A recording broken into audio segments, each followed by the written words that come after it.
Aquí comienzan Conversaciones que Inspiran, con la conducción de Claudio Abruj. Un espacio para reflexionar juntos, sabiendo que tenemos la responsabilidad de construir un mundo mejor.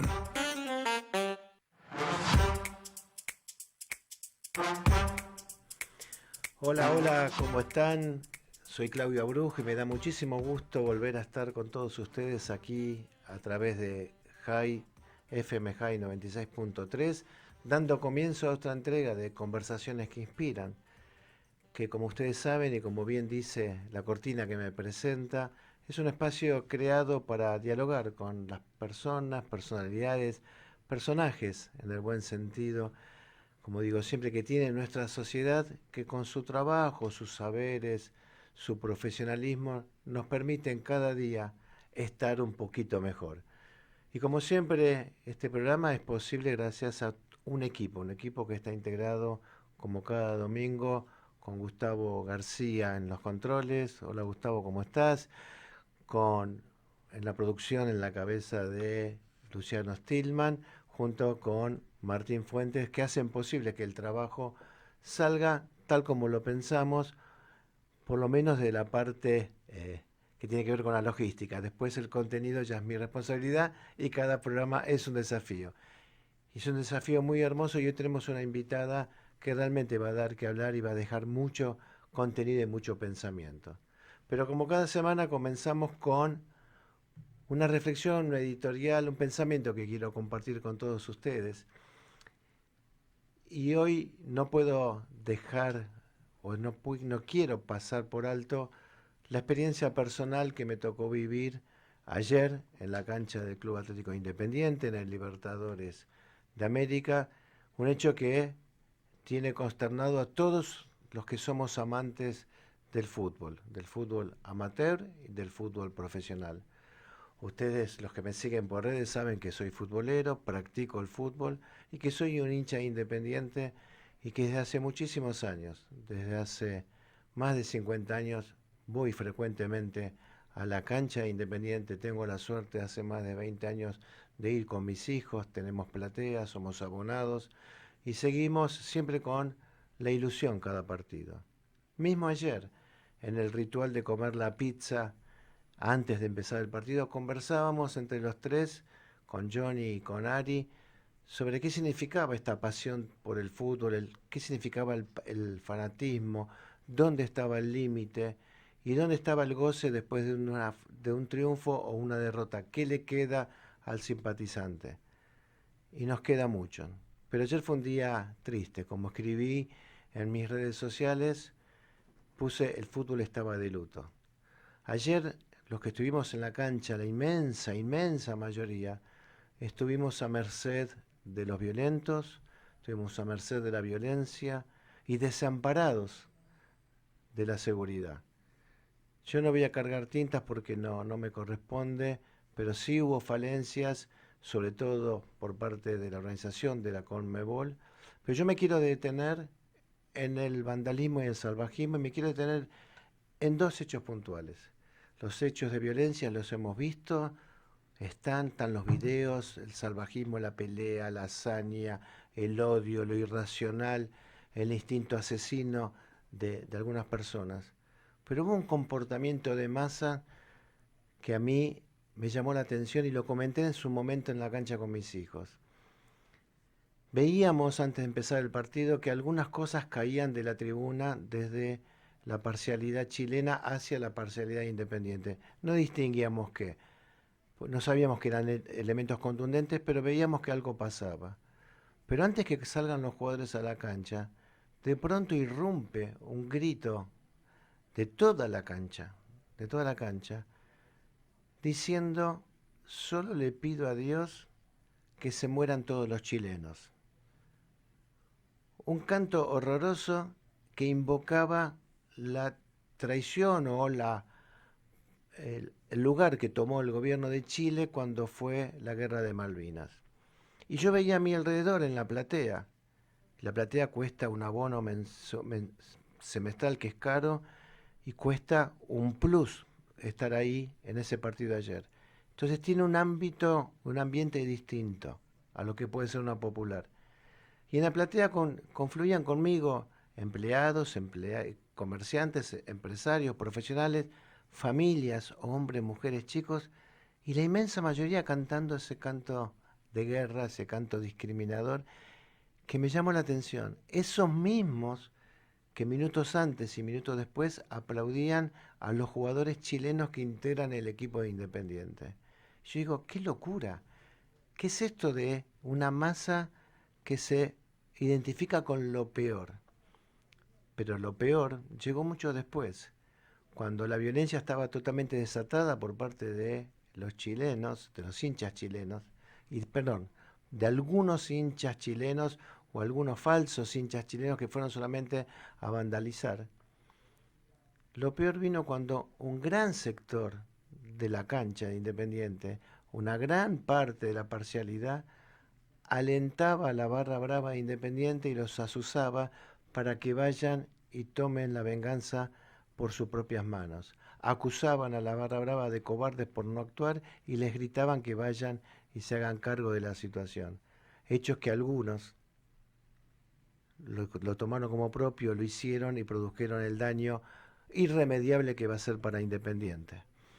Entonces yo lo que quiero plantear es, una vez más, como tantas voces que se levantaron, ¿qué nos pasa como sociedad? Para ingresar a la cancha ayer, tanto mis hijos como yo, como la mayoría, tuve que presentar 3 veces mi carnet electrónico, ¿no? Pasar por los controles electrónicos. Tuve que presentar una vez mi documento nacional de identidad para que se mire los datos y puedas tener el acceso a la cancha. Pero con esto que me ocurre a mí, tuve que compartir con salvajes, con vándalos que representan el deterioro de la sociedad, la falta de cultura. Una cultura que abre inmediatamente y saca de la mayoría de la gente lo peor.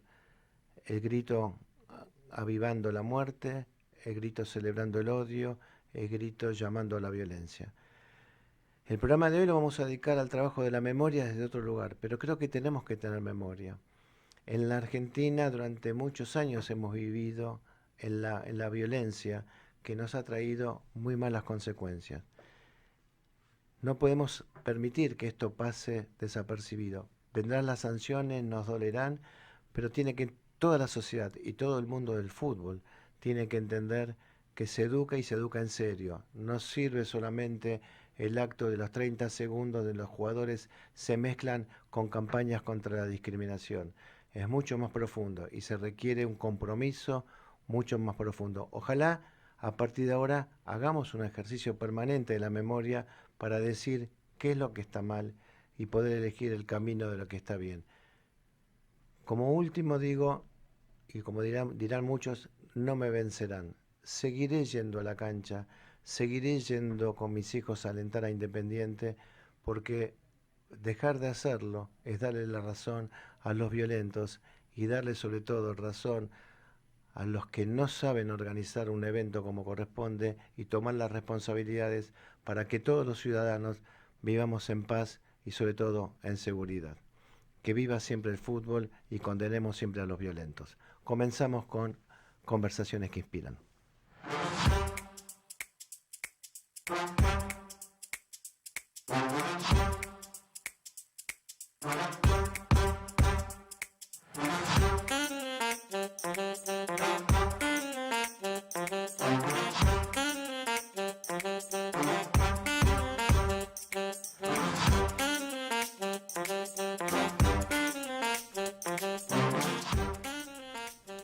Y seguimos en Conversaciones que Inspiran, cambiamos el tema sin cambiarlo del todo, porque yo dije que íbamos a hablar de la memoria y vuelvo a decir, tenemos que hacer de nuestras experiencias diarias un ejercicio permanente de memoria para aprender lo bueno, para repetirlo y de lo malo aprender y ser mejores. Y hoy vamos a hablar con una experta en temas de memoria y de educación por la memoria. Así que lo primero, le doy la bienvenida a una queridísima amiga y una excelente profesional, Laura Benadiva. Gracias por estar hoy en Conversaciones que Inspiran conmigo. Muchas gracias. Estoy muy contenta de estar acá y me quedé pensando en lo que dijiste, si me permitís decir un... El micrófono es tuyo. Hace unos años decidimos trabajar con lo que es la historia oral, que es una metodología, con hinchas de fútbol, para ver cómo el comportamiento de la hinchada tenía que ver con lo que pasaba en la sociedad. Y empezamos con Atlanta, ¿no? Y gente que era grande, ¿no? Y cuando hablaban del comportamiento, que hablaban de que había insultos o que decían cosas, nunca se había llegado a esto que estamos llegando, ¿no? A lo que se vio ayer. Nunca. O sea, hablaban sí, decían bolita, que está mal, ya sabemos. Pero bueno, el tema era que los chicos vean en ese comportamiento lo que pueden producir en el otro y poder cambiarlo, reflexionar y cambiarlo. Pero nunca, lo que vi ayer, nunca lo escuché en ninguna de esas entrevistas de personas de hace mucho tiempo, ¿no? No, ayer fue una sorpresa para muchísimos. Los que estuvimos en la cancha no podíamos dar crédito a lo que veíamos. Uno a veces naturaliza, ¿no? Y ve películas o ve las series.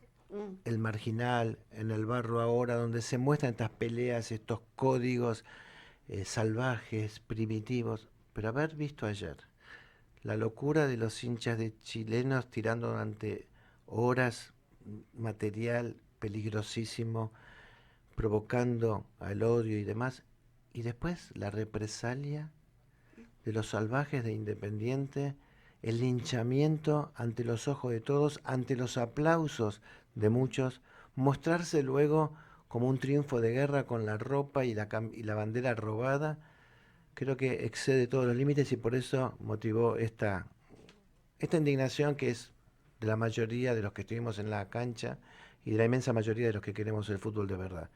Nos metemos en el programa, en lo nuestro, que es la memoria y tu trabajo. Laura Benadiva. ¿Benadiva es sefaradí? Sí. ¿De dónde? Mis abuelos eran marroquíes. Marroquíes. Sí, mi abuela hablaba ladino.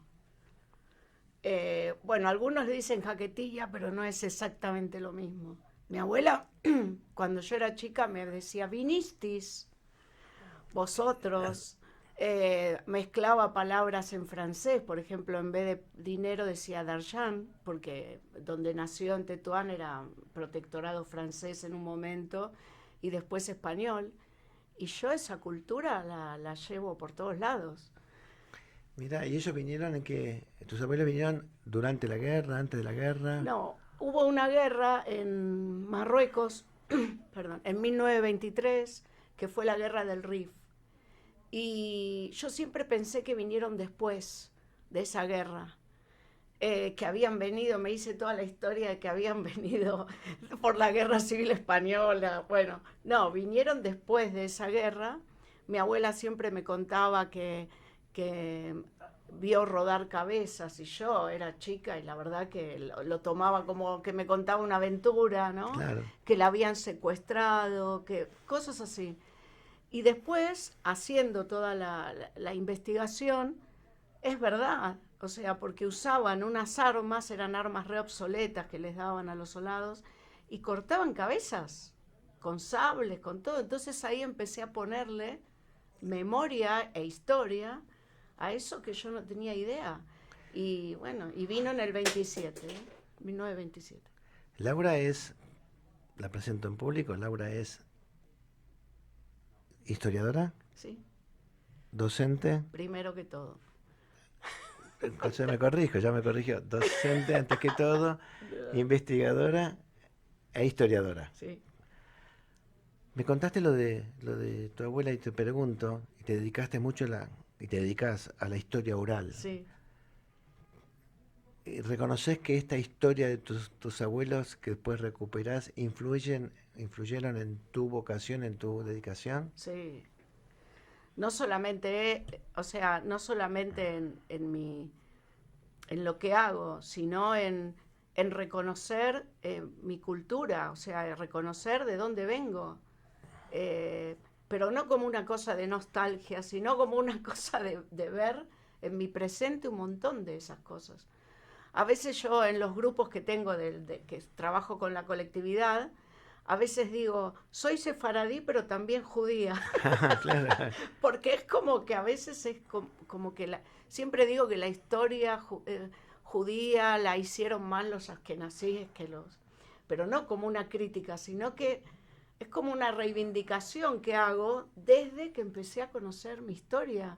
Y cuento y hablo, y cuando hice la nacionalidad española, por la ley de 2015, encuentro que mi apellido, Ben Adiva, estaba en la lista de los expulsados en 1492. ¿Ya el apellido así escrito? Sí, sí. Y Ben Adiva, ¿no? Y después me fui a Marruecos y vi en un templo... ¿Sabes qué significa el Y, apellido? según mi abuela, hijo de buenos padres. Pero según otra gente, porque uno dice lo que quiere decir, ¿no? Y otros me dijeron que sí, la idea es esa, ¿no? No es exactamente de buenos padres, porque hijo, vos sabés que es. Ben, vos sabés que Es hijo, sí. Y bueno, y fui a Marruecos y encuentro en un templo, ahora no es lo mismo que antes, porque la gente convivía bien con judíos, musulmanes, antes de la independencia y después también, pero... Y bueno, y había un señor cuidando un templo. Y voy, entro al templo y veo el nombre de mi abuela y de mi abuelo, mira, me emociona, en los asientos. Maravilloso. Maravilloso. ¿Tuviste chance de contárselo a tus abuelos o ya no estaban con... No, no están más. No están más. Yo no, tampoco la pude... Mi abuela murió a los 104 años. Y crió a sus hijos, 6 hijos solos acá. Y después de ver cómo es Marruecos, digo, y sí, en esa época sobrevivís o sobrevivís. Si hoy tiene las características que tiene... Imagino, juego con la imaginación, quizás porque yo soy muy visual y para mi trabajo, para mi vida soy muy visual, y me quedé no en eso de entrar al templo y ver los nombres. Me hizo acordar cuando yo llegué, estuve en Budapest, vas al Museo de la Shoah y salí del Museo de la Shoah del Holocausto y subís a la sinagoga, que es donde se filmó la película Sunshine, y ahí está el nombre de los que ya no están, en cada silla quedan los nombres. Y me imagino, en función de tu trabajo, qué implicancia debe tener, ¿no? Si tengo que hacer la historia oral, trabajo con la memoria, y encontrás ahí 2 sillas vacías con los nombres que seguramente vos le diste corporalidad, ¿no? A mi abuelo no lo conocí, porque murió muy joven en Buenos Aires, pero a mi abuela sí. Y le di siempre fue una persona muy fuerte, muy, ¿no? Muy, yo le decía cacique más o menos, o sea, pero porque era bien como tribal, ¿no? Estos son mis hijos y lo de afuera era así. Es una Bien costumbre, oriental, claro. oriental, bien árabe. Bien árabe. Y en las fiestas nos ponía un plato en la cabeza, te juro, en Rosh Hashanah, nos ponía un plato en la cabeza de plata, con los huevos y todo, con un pañuelo que me acuerdo que era colorido, y cantaba algo que, perdonen, pero es fonética pura, ¿eh? Decía, Bibi Yula Sayumi Midra, y nos golpeaba con la cabeza. Y yo eso, era como, esperaba que pase eso, pero nunca entendí qué era, ¿no? No sé, es como que en mi abuela después reconocí un sincretismo, ¿viste? Cosas de África, con un color de piel más oscuro. ¿Y no sabés si en alguna otra familia se esa tradición? No, lo pregunté en todos lados y no. Pero mi abuela tenía un color bien oscuro y yo creo que alguno debe haber estado por ahí mezclándose. Y para mí yo recupero esa diversidad que tanto me gusta, ¿no? Esa mezcla, esa diversidad. En la diversidad está todo, por eso estamos así. Bueno. Antes dijiste como al pasar cada uno cuenta lo que quiere, Claro. O lo que puede, ¿no? Lo que quiere también. ¿Qué lugar viene a ocupar entonces en nuestra vida la historia oral? Bueno, la historia oral es una metodología, ¿no? Es como un catalizador, yo lo llamo así, entre memoria e historia. Y es muy importante para trabajar en las escuelas desde chiquitos, para que no pasen, entre otras cosas, lo que contaste hoy.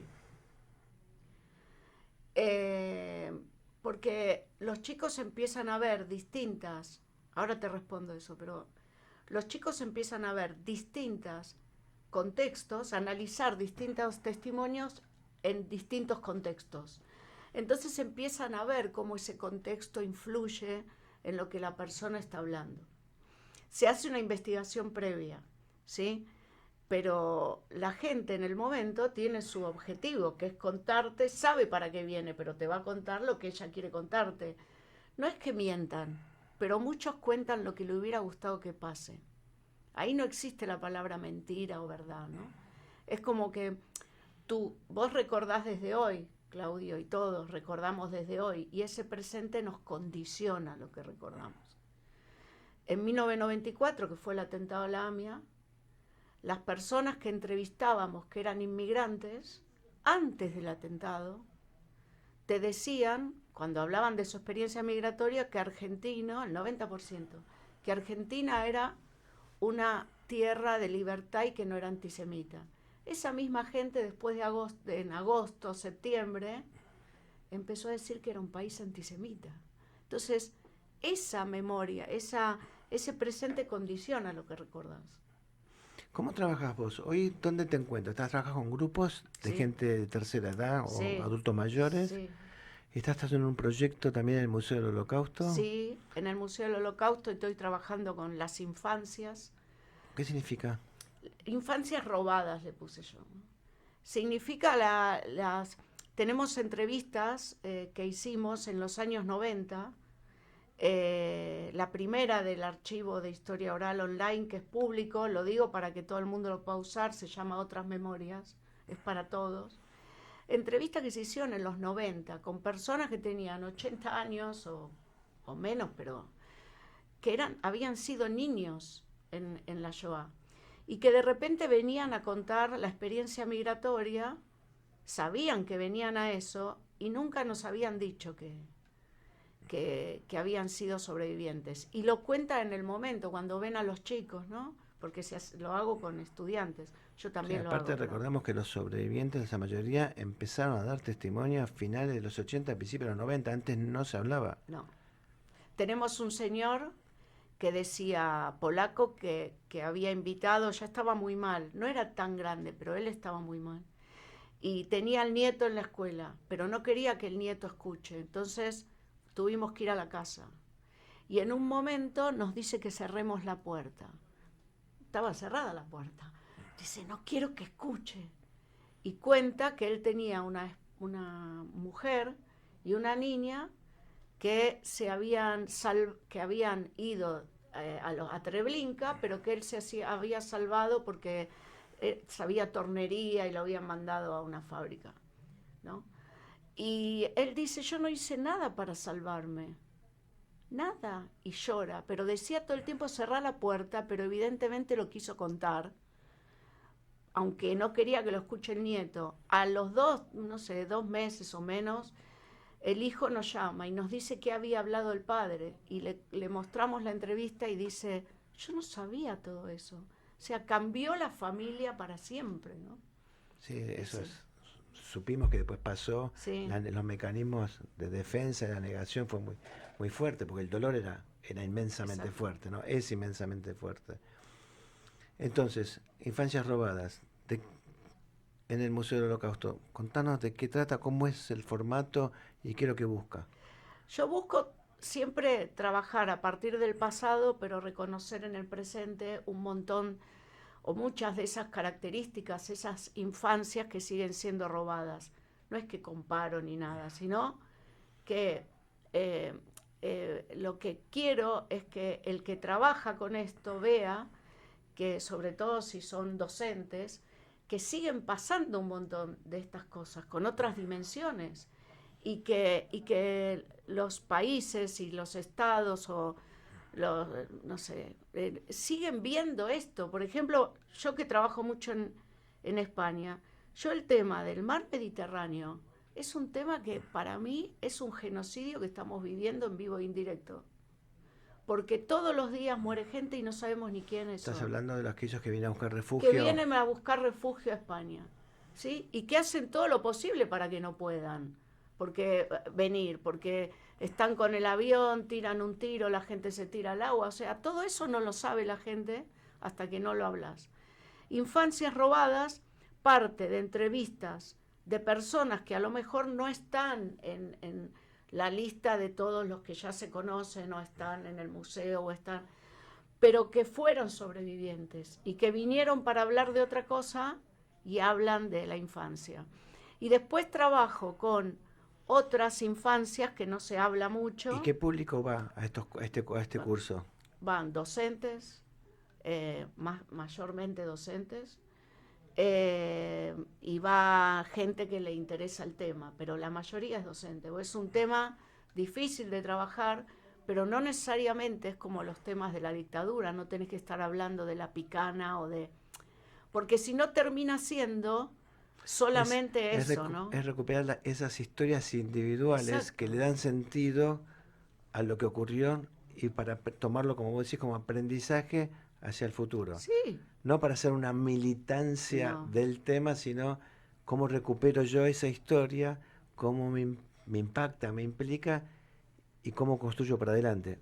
¿Es correcto? Sí, perfecto. El concepto de niñez, por ejemplo. No era lo mismo la niñez en el siglo pasado al principio que lo que es hoy.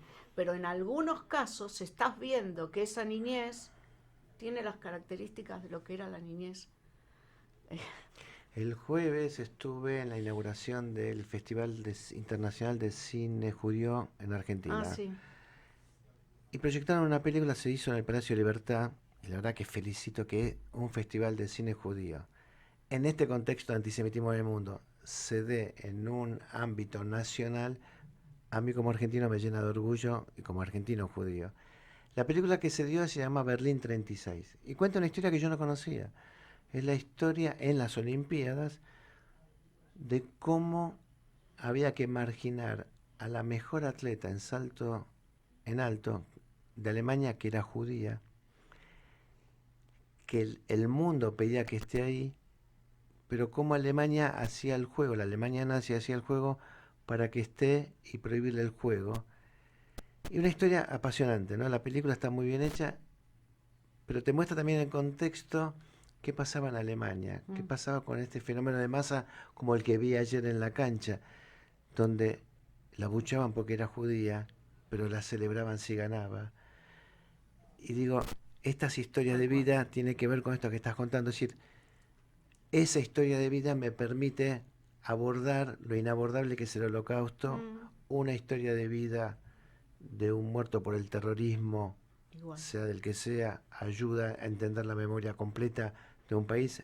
Ese es el enfoque, la necesidad de la memoria y la historia oral. Por eso pasan estas cosas. Si esto se hiciera desde nivel inicial, yo tengo un libro con maestras de nivel inicial o maestros, bueno, uno dice maestra, o la mayoría son maestras. Vos tenés un juicio, el tema de la pregunta es muy importante, y de la pregunta desde lo que les resulta significativo a los chicos, ¿sí? Entonces, si vos de a poco vas haciendo esto en el jardín, en la primaria, en la secundaria, lo haces de manera sistemática, otra es la cuestión. Inclusive otra es la militancia en los partidos políticos, porque van a saber qué están militando, cuál es la historia de su partido, en todo. Porque si no es este mundo binario que te decía antes, de o es esto o esto, y le sacamos la libertad a la gente, ¿entendés? Te escucho y lo que yo siempre digo, ¿no? Llevado al mundo de la comunidad judía, cómo no se conoce la historia de las instituciones judías para que lo que se proyecta a futuro sea mucho mejor. Ese es un punto muy interesante de plantearlo. Pero te quiero proponer algo. Sí. Algunos recuerdan su infancia, otros un hecho trascendente en su vida, un día soleado o aquella tarde de verano. Ahora, en Conversaciones que Inspiran, la anécdota más inspiradora.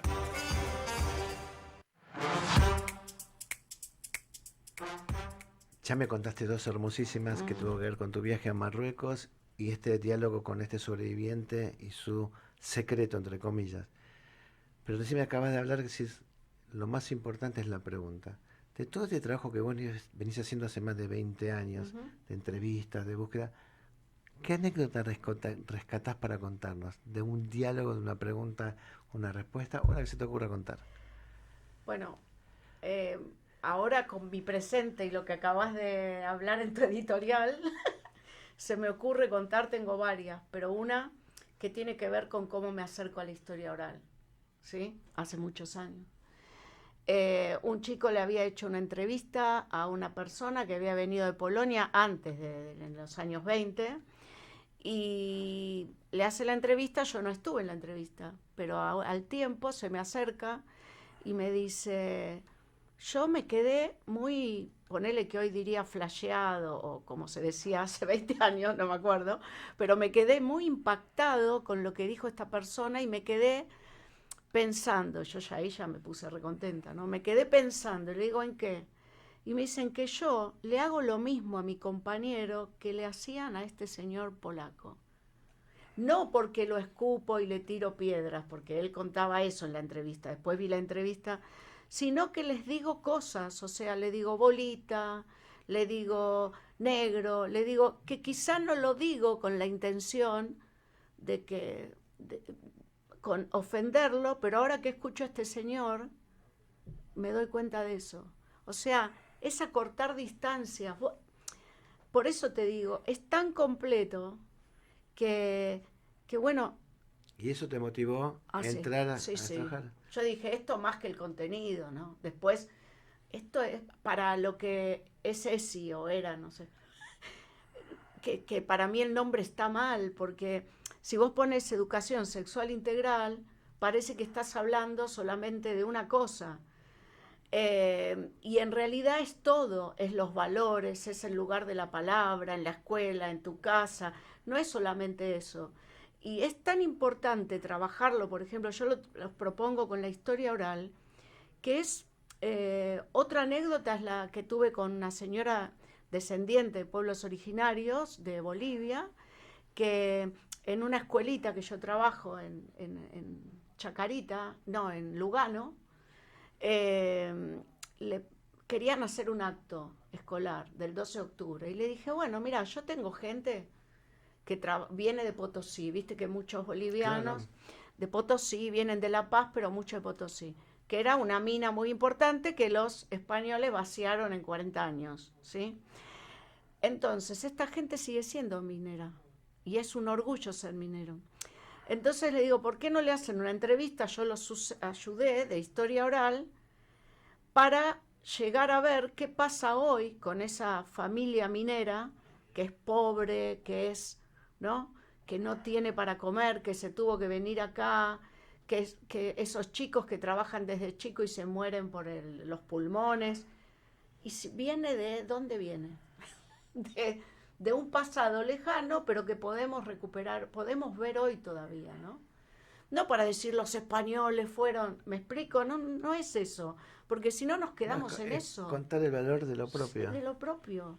Tengo un montón de anécdotas, pero Cuando contabas la historia de la primera que te motivó a sí. vos, a mí me sucedió estudiando para la facultad, me mandan a hacer un ejercicio de una entrevista. Mm, Y yo elijo un sobreviviente del Holocausto que llegó antes mm, de la guerra, un dirigente de la comunidad, alemán, y muy orgulloso de ser alemán, y a mí me impactaba mucho. Era la ujú, época que yo era muy joven y me impactaba mucho ese orgullo de los judíos alemanes. El hombre leía el diario alemán, el Argentinische Tageblatt, viajaba a Alemania muy seguido. Bueno, nos ponemos a hablar, él me cuenta toda su historia, cómo al padre le cerraron la fábrica, cómo se instalaron en la Argentina, se instalan en Belgrano, el padre instala un bazar, los alemanes pronazis de Belgrano no le compraban porque era judío, los alemanes judíos no le compraban porque decían que este era un traidor, mm, el hombre se deprime y se muere. mm. Entonces yo le pregunto a este hombre ya grande, que es el hijo, ¿qué representa cómo él se sigue sintiendo alemán después de todo lo que pasó? Y él me contesta, me dice, la Shoah, que es una desgracia, es un mojón en la historia alemana. Ujú, Y así lo siento. Y a mí me cambió la cabeza. ujú. O sea, como cuento este muchacho. Entonces lo pude entender desde otra lógica. Fue una desgracia, pero fue un tiempo y un momento, y eso no oculta y tapa toda la historia alemana que ellos siguen reivindicando y Sí, queriendo. muchos de ellos en las entrevistas que tenemos, primero que vinieron después, la mayoría, no todos, que otros, pero sí hablan del nacionalismo alemán o de que lucharon en la Primera Guerra y eran, bueno, el nacionalismo le llegó a todos, no solamente a los alemanes. Pero es muy interesante lo que está diciendo y es real. La historia oral te permite ver lo particular en lo general y estamos todo el tiempo generalizando todo. Y ahí te das cuenta, ¿no? No sé, la última anécdota.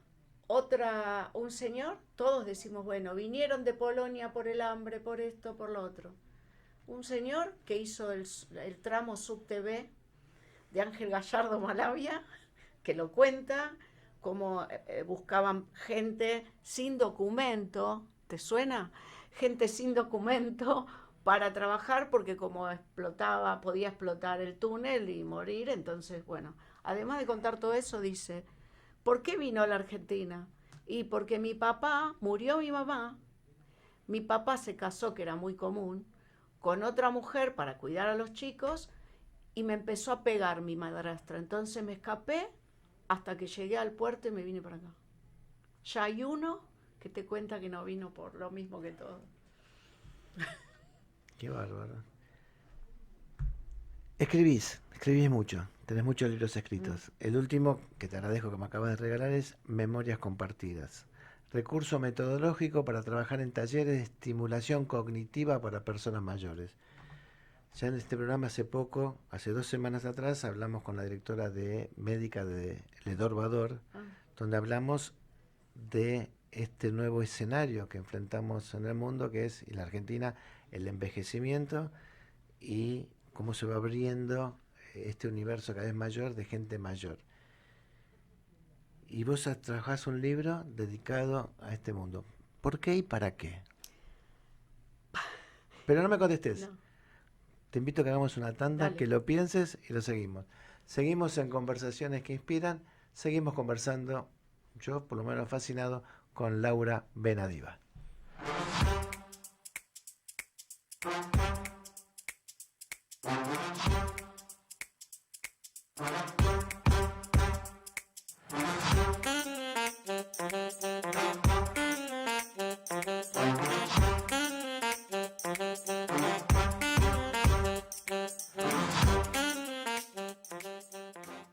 Transmite LRL 331 para su canal de frecuencia 242. Radio High 96.3, la radio judía de Latinoamérica. Ante la llegada del frío, es importante protegerse de la gripe. Si estás embarazada, vacunate. Si tu hijo tiene entre 6 y 24 meses, vacunalo. Si tenés 65 años o más, vacunate. Saca turno en buenosaires.gov.ar/gripe. Buenos Aires Ciudad. Transmite LRL 331 para su canal de frecuencia 242. Radio High 96.3, la radio judía de Latinoamérica. Estás escuchando Conversaciones que Inspiran, con la conducción de Claudio Abruj, por FM High 96.3.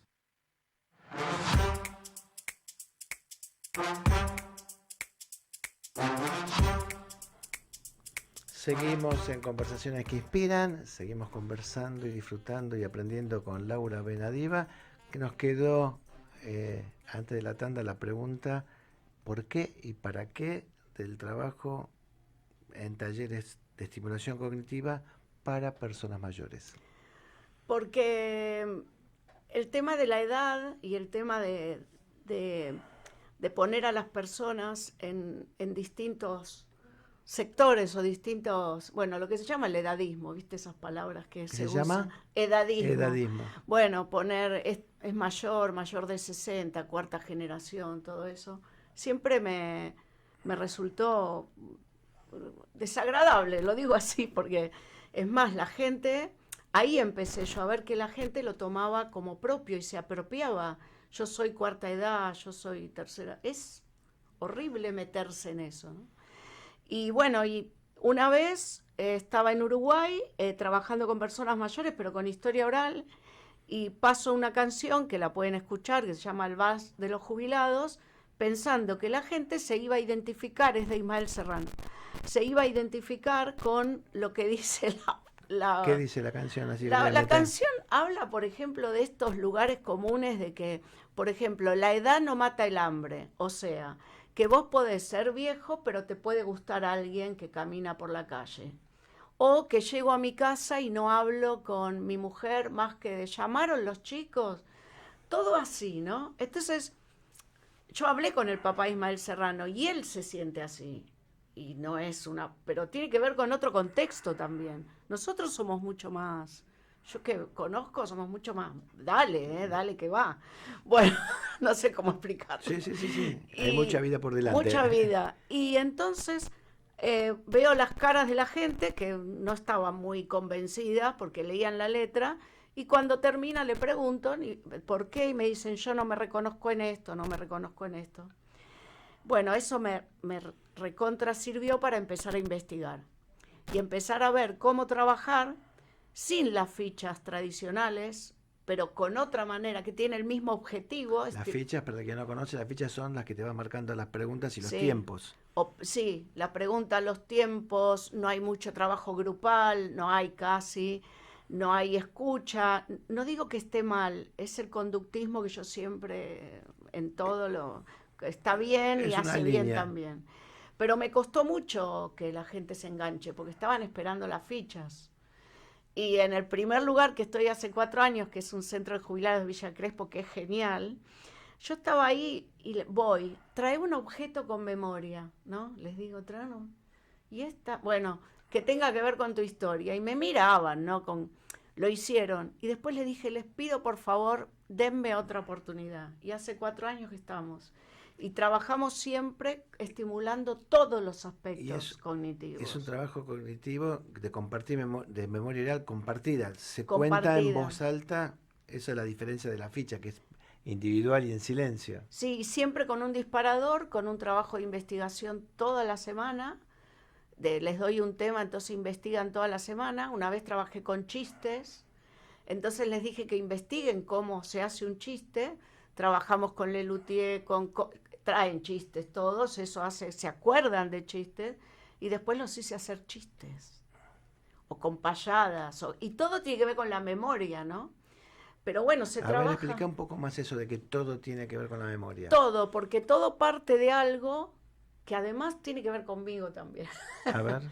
Algo, qué sé yo, ¿por qué se me ocurren las payadas? Porque la payada es algo que acá se llama payada, pero que existe en todo el mundo. El tema de transmitir a través de la tradición lo que pasa en el contexto desde el cual se hace la payada, en Navarra es el versolaris, bueno, en cada lugar tiene un nombre distinto. Entonces, yo les digo que averigüen eso, todos conocen lo que es una payada, y traen qué es, de dónde viene. Ya ahora, después de 4 años, ya hacen investigaciones, te digo que son de todo, y crean un hábito en esto de la investigación. Y bueno, entonces en el momento trabajo, ahora repito Lelutier porque a mí me encanta, con la payada de la vaca, que es espectacular, ¿no? Con distintas cosas. Con la película Martín Fierro de hace 1000 años, donde hay una payada. Bueno, y después les hago hacer una payada. Entonces ahí yo tengo que, bueno, dale, empecemos. Y tienen que rápido hacer. Al principio es más difícil, le digo, bueno, ¿qué haces, Rosita linda? ¿Qué haces, Rosita linda, que está sentada en la silla? Y ella me contesta, no hace falta que rime. Pero después no me dejan cantar más a mí, lo tienen que hacer ellos, y se arma, cuando se van, una satisfacción que a mí me llena de alegría y me pienso en lo que me va a pasar a mí también, ¿entendés? Y estoy contenta porque se puede hacer otra cosa. O sea, le desarrollás posibilidades Exacto. y lo conectás con las historias personales, pero no de la melancolía, No, no de la tristeza, no de la pesadumbre. no quieren melancolía la gente. No. Es más, por lo del objeto con memoria pensaron que yo me iba a estar hablando de no sé qué. No, no. Eso es muy importante, ¿eh? El tema ese de la melancolía. Y bueno, Porque me acuerdo, te escuchaba y me acordaba de este escritor que hablaba de contra la memoria, de Reif, sí. que le planteaba que Sí. hace una crítica sobre el ocultamiento de la memoria. Decía que tanto invocar la memoria de procesos trágicos produce lo contrario, porque incrementa los nacionalismos y aleja de las posibilidades de la paz. Tal cual. ¿Coincides con eso? Coincido y lo cito en un libro que te di el año pasado, Hasta la memoria siempre, porque me parece que es así y lo estamos viendo. Porque si vos trabajás la memoria, siempre vuelvo a la escuela porque para mí es fundamental, desde con la historia oral o con otras metodologías, donde el pibe ve dónde están saliendo, de dónde salen estas cosas, con qué se relaciona, no va a ser siempre lo mismo, siempre apelar a esto es malo, lo que pasó fue todo malo, ¿entendés? Todos los milicos, bueno, como hacemos siempre, ¿no? Y encima en el mundo hay discursos así, entonces hay que luchar contra eso, ¿no? Contra esto. Entonces me parece que la escuela es un lugar. Y rescatar la historia de vida, sí, que es la que le da texto y contexto. Y sí. Escucha lo que viene. Lo bueno, si breve, 2 veces bueno. Ahora en Conversaciones que Inspiran, el ping-pong de preguntas y respuestas. La idea es que la gente conozca un poco más, no tanto la profesional, sino qué hay detrás de la profesional que está hoy acá en esta conversación conmigo.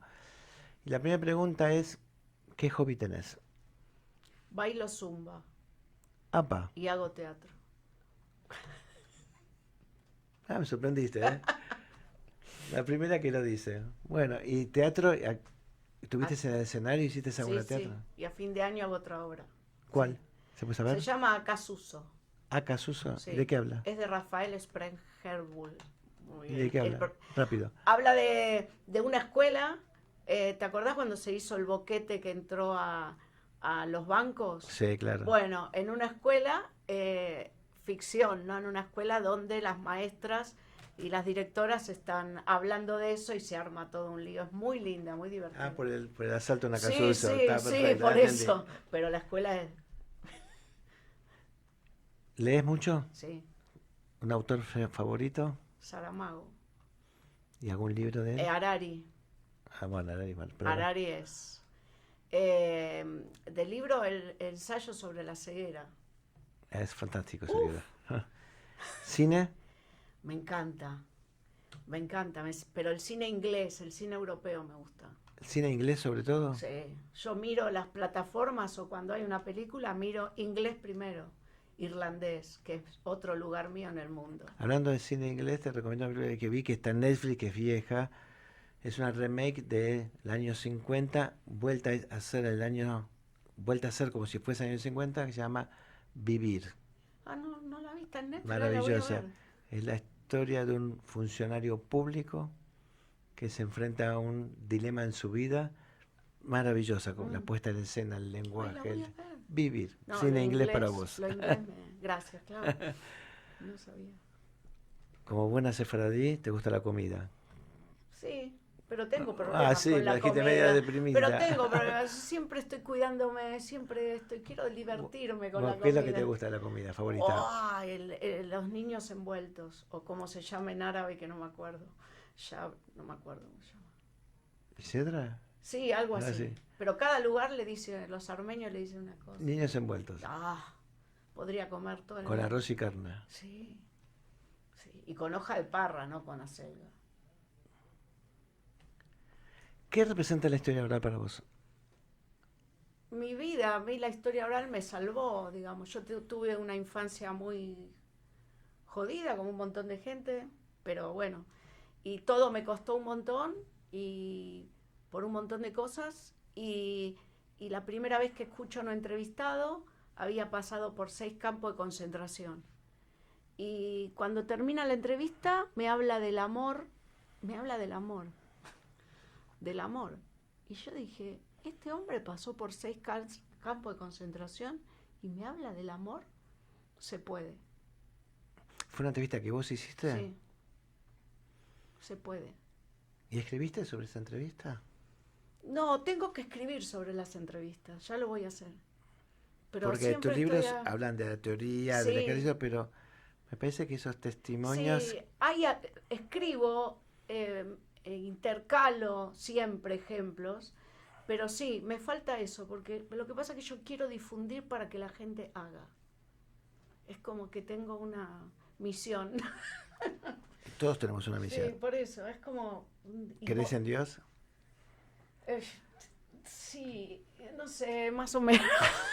No, está bien. ¿Cómo te digo? Hay momentos en que sí, hay momentos... ¿Cómo te digo? Como vos decís, como querés o como puedas. Como puedo es sí, pero no tradicionalmente, no sé cómo explicarlo. Te digo si crees en Dios porque yo sí creo, pero después de ahí entendemos que todos llegamos a este mundo con una misión. Sí. Y vos acabas de decir, mi misión es que la gente haga.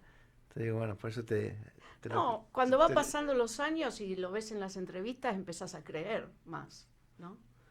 Pensé cuando me hablaste de esta entrevista de este hombre que te habla del amor, pensé inmediatamente en El hombre en busca del sentido de Viktor Frankl. Y la parte donde él se dedica al amor y cómo él habla con su amor sin poder verla y el amor a todo, ¿no? A su familia, a su universo, a los dejados y a lo que va a ir en busca cuando salga, que lo mantuvo vivo. Es así, es el amor. La historia de Eirol es un Hay una película de también brillante, inglesa, brillante, que es el tatuador de Auschwitz. ¡Ay, sí! Que es una historia, es la historia de amor. Sí, es buenísima, buenísima. La recomendamos, el tatuador de Auschwitz. Está en Prime, creo. Y hay un montón de historias que no se hablan, es lo último que te digo, que la hago en mi curso de la Shoah, que son estas personas que cruzaron, sobrevivientes, niños, que cruzaron los Pirineos en la época de Franco. Claro. Que dejaron un montón de testimonios, chicos mudos que no podían, que eran mudos, lo que tuvieron que pasar, que algunos guardias civiles los salvaban, pero otros los devolvían, que tienen nombre y apellido y que dejaron escritos, ¿no? Eso también, tratar de rescatar. Hay una novela también de Pilar Rahola sobre este tema muy buena.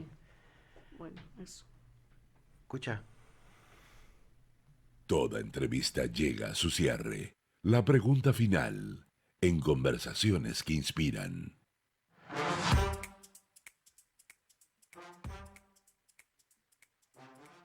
Tu dedicación, tu pasión con la que transmitís, el libro que me regalaste, el trabajo que estás haciendo. Así que eso en primer lugar. Segundo, pedirte disculpas, el programa termina. Pero siempre le pido a los invitados que la última palabra sea de ellos. Entonces en este caso te invito a que hagas una invitación, una reflexión, lo que quieras decir sobre este trabajo de la importancia de la memoria y la memoria oral. La historia oral, como dije antes, es como un catalizador entre la memoria y la historia. Todos tenemos memoria, ¿sí? Pero sin compartirla, sin construirla. Vos hoy en tu editorial hablaste de la palabra construir, ¿sí? La palabra construir tendría que reemplazar a la palabra crear en todos los aspectos que tienen que ver con el trabajo social, ¿no?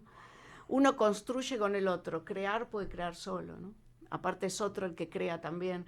Pero yo creo que si no nos ponemos las pilas, no soy utópica, pero construir con el otro, hacer los intelectuales, a ver, si los intelectuales no nos comprometemos con la realidad, no sirve de nada. Nos quedamos adentro de la universidad viendo cómo hacen los políticos y todos lados, que no haga lo que yo no hago para yo tener el poder. Y eso no tiene que pasar, porque los intelectuales tenemos que estar con la comunidad. Eso. ¿Dónde la gente te ubica? Bueno, yo tengo una página que es laurabenadiva.com. Tengo las redes todas, Instagram, LinkedIn, todas. Como Laura Benadiva te Laura ubican. Benadiva me ubican. lbenadiva@gmail.com. Todo, tengo todo por todos Benadiva lados. las 2 veces con B larga. Sí. Y mañana voy a estar en Maccabi presentando Memorias Compartidas con el grupo que tengo en Maccabi, y lo van a presentar ellos, los que participan del grupo. Es muy lindo el grupo de Maccabi, Shemesh. Está la se invitación llama. hecha Shemesh. y te llevas para siempre. Sí, que para mi siempre, libro, que que también le voy habla a de dedicar. memoria. Y aparte yo a Claudio lo quiero mucho. Yo también. Terminamos así una entrega de Conversaciones que Inspiran. Gracias por acompañarnos. Gracias Gustavo García en Controles. Gracias Lucho Stilman en la producción. Martín Fuentes. Gracias a todos ustedes. Dios mediante, nos encontramos el próximo domingo. Tengan ustedes muy buena semana. Soy Claudio Abruj.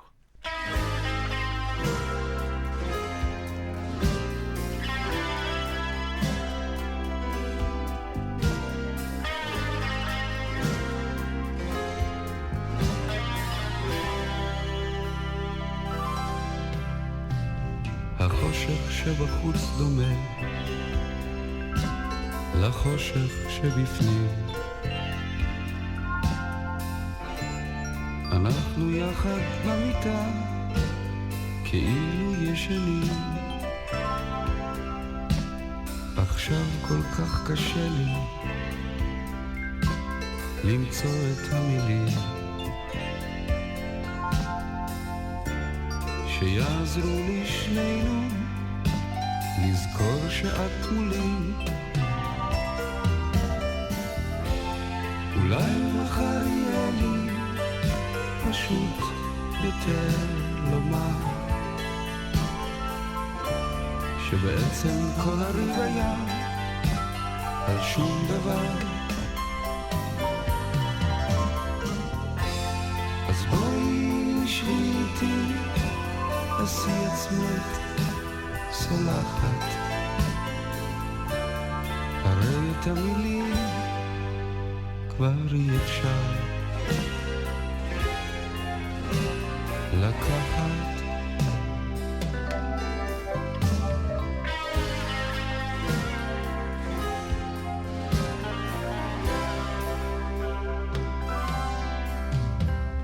והן עומדות בינינו ושנינו עצובים. את יודעת לפעמים זה לא מה שחושבים. עכשיו בתוך החושך אוכל לומר דברים